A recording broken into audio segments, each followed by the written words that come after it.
remains a kind of death. Tomorrow night, we'll see what that death looked like in daily life. Sweet dreams. Shackled unanimity, the life of a married woman. Picture Sarah on her wedding day, 1850. White dress, flowers, tears of joy. She has no idea she's attending her own legal funeral. The moment she says I do, she ceases to exist in the eyes of the law. Her money, gone. Her property, his. Her future earnings belong to her husband. Her children, when they come, not hers to protect. This isn't medieval England. This is America, land of the free. But freedom, apparently, died at the altar. Sarah inherited $300 from her aunt last year. Good money. Enough to start a small business. Maybe buy some land. She'd been so careful with it, saving every penny. Then came the wedding, and John's debts. Gambling debts. Drinking debts. Debts she knew nothing about. But they're married now. So legally, her money was always his money. He spends every cent in 2 months.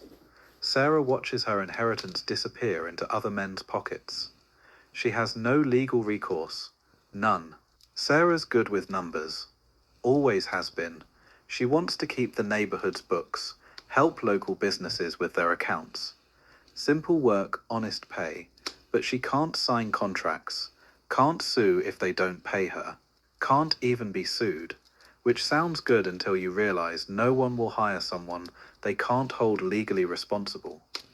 Every business she tries to start belongs to John automatically. Her skills, her effort, her reputation, all his. The law makes her a ghost in her own life. Sarah works anyway, takes in sewing, mending, washing, back-breaking work for pennies. She hides a few coins here and there, thinking maybe she can save something for emergencies.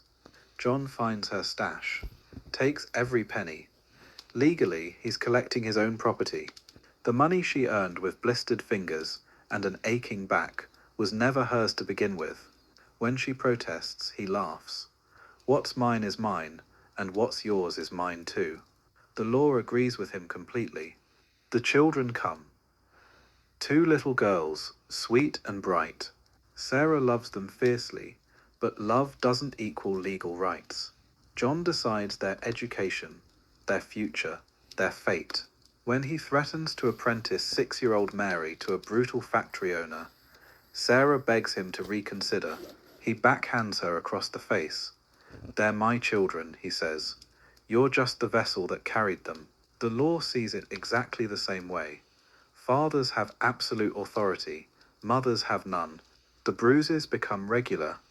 Purple fingerprints on her arms. Split lips, blackened eyes. John calls it discipline. The law calls it his right. A husband can physically correct his wife, just like a father corrects a child. The neighbors hear her crying through the walls, but no one intervenes. What happens between husband and wife is private business. Sarah learns to flinch before he even raises his hand. She's becoming a stranger to herself, jumping at shadows. In the warm corner of Mrs. Patterson's kitchen, Sarah finds brief refuge. Hidden workshop where women mend clothes for pocket change, sharing whispered dreams of escape. The firelight dances as they stitch by candlelight, planning impossible futures. What if we could keep our own wages? Sarah asks. The room falls silent. Such thoughts feel dangerous, revolutionary. But here, in this secret space, hope flickers. Maybe the law is wrong. Maybe they deserve to exist as more than their husband's property. The courtroom is cold, somber. Sarah sits in the back, watching another woman lose her children in divorce. The judge doesn't even look at her during testimony. Children belong with their father, he pronounces. This is natural law. The woman's sobs echo off the walls. Sarah realizes she's witnessing her own future if she ever finds courage to leave. The legal system isn't broken, it's working exactly as designed. Women are meant to suffer in silence. The worst part comes at night. John forces himself on her, ignoring her tears, her pleas to stop. You're my wife, he says. You consented when we married. The law agrees. Marital rape doesn't exist because a wife's wedding vows include permanent, irrevocable consent to all sexual activity. Her body is his property to use as he sees fit. Sarah stares at the ceiling afterward, feeling more dead than alive. The law has erased even her right to say no. Years pass. Sarah ages rapidly, worn down by constant fear and legal non-existence. She watches single women walk freely through town, conducting business, keeping their wages, making choices. They have what marriage took from her, the simple right to exist as human beings under the law. The irony burns. To be alone is to be free. To be married is to be erased. Sarah understands now why some women never marry. Legal death is worse than loneliness. This is Kovacha's true face. Not just unfair laws, but the systematic erasure of half the population. Sarah's story repeats in countless homes across America, Britain, anywhere English common law rules.